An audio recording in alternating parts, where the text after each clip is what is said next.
TIFU by bringing a convicted pedophile into my office. So 2 things. 1. This didn't happen today. 2. A fair amount of information has been changed for obvious reasons.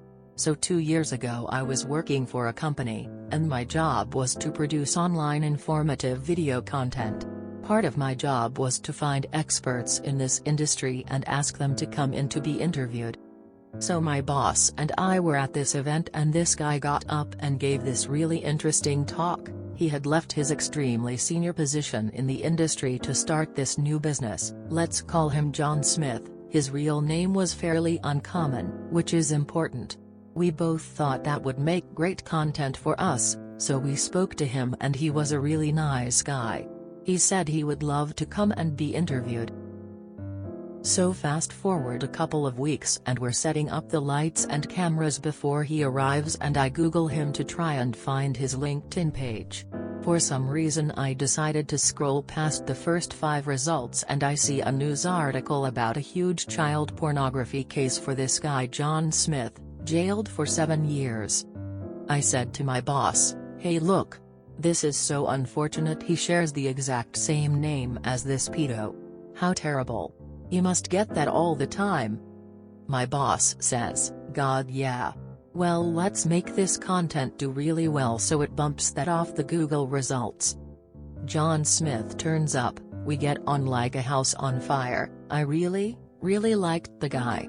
After he leaves we were packing down and I said, "There's no way John Smith is the same John Smith, right? No way. No." So I said I'm just going to triple make sure, for peace of mind. Then I say, similar job title. Same industry, but he was convicted in America, we're all British. Wait. Former British boss of. Go to his LinkedIn profile. Between him quitting his senior role and starting this company there was a 7-year gap. And yep, it was him. So we deleted the footage, never called or spoke to him again, and never told our company about it. If they asked about it we just said the content wasn't really right for us. Then after work we went to the pub and literally sat in silence for 15 minutes. Dr. met a nice man, interviewed him for work. Infamous pedo had the same name but thought there was no way it was the same guy. It was the same guy. I've never had any issues arising from this, yet, but unfortunately Googling my full name, a combination of quite common names, none of which are related to my Reddit handle, does give an exact match to a registered child molester in the US. So, as a former prosecutor who handled a lot of kiddie sex cases, I can tell you this: people don't let the folks who look or act like monsters near their kids. Child predators wear their charm and reassuring personalities precisely the same way predators wear their camouflage in the wild. Had something very similar happen to me. Worked with the man for a while. Towards the end I started thinking he was going to shoot my job up. Long story short, the man was drugging and raping prostitutes and had tons of child porn. I found all his evidence and now I hope he will rot in prison the rest of his life. I will never ever talk about someone's character again or vouch for a person. He seemed 100% fine until the police started closing in on him. Some other companies could learn a thing or two about background checks from you guys. Abusers usually do come off as very nice when you don't know them well. They practice being nice and likable on purpose to disarm people. In the grand scheme of things, I don't think you fucked up. What job should the guy be allowed to get? A justice system is only fit if we feel we can rehabilitate people. If not, we may as well just execute after conviction. In fairness though, 7 years post-conviction just seem a little short to say you have been rehabilitated. Spez, is this you? A legitimate question for you all. What should someone like this, John Smith, do after being convicted and serving their time? Obviously they shouldn't have done what they did. However, after they do it and they serve their time, how do you recommend they go about living their life? Don't say they shouldn't continue to live, because obviously that is an ignorant answer. How do they financially support themselves? If they have kids and hopefully don't ever get to see them again but still need to pay child support, where should they get that money from?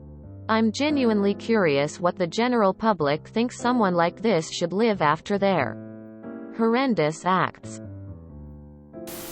My Google ganger as a motivational speaker.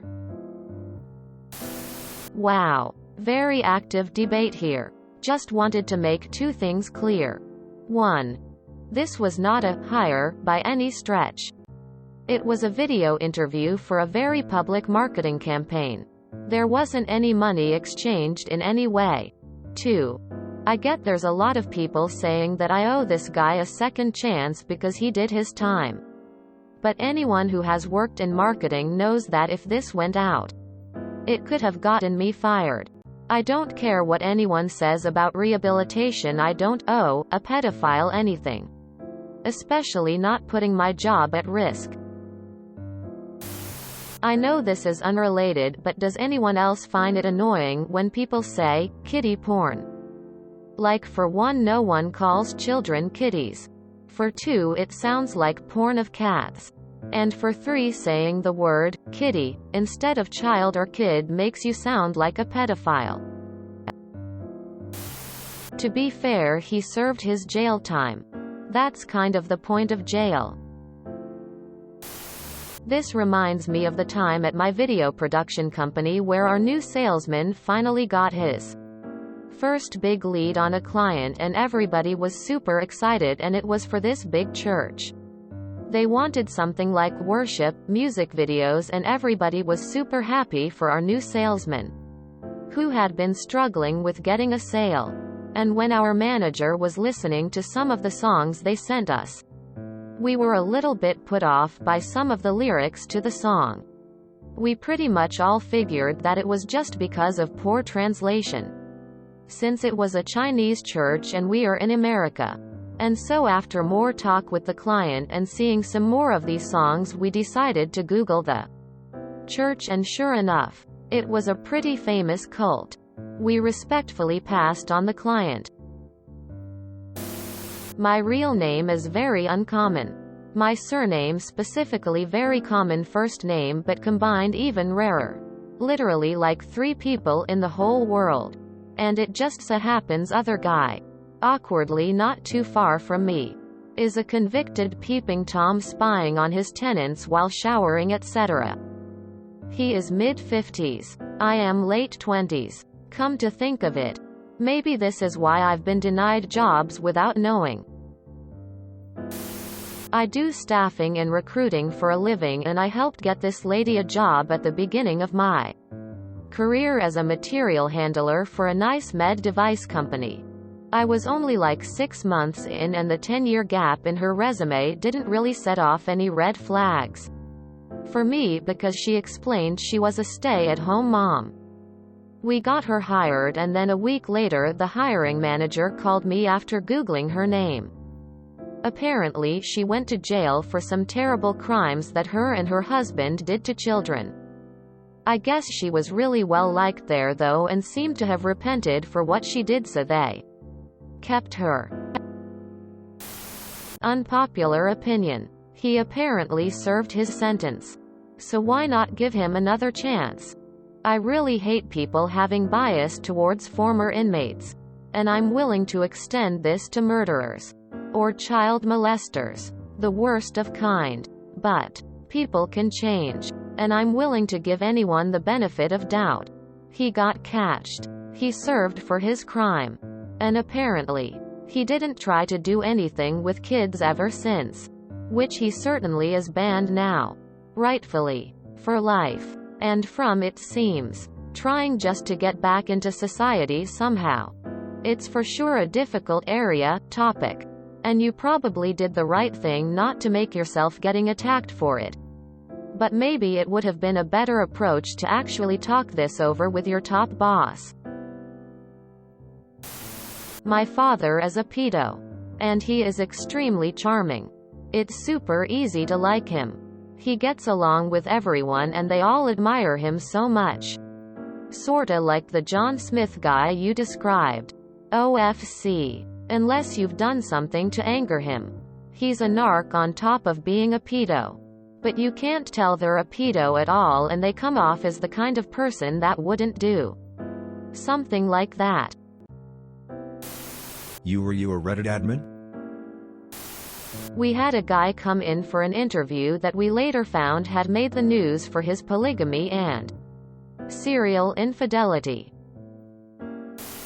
If you enjoyed this video, please check out our playlists full of similar content. Epic Haircast is like doom scrolling for your ears. Please like, share, and subscribe.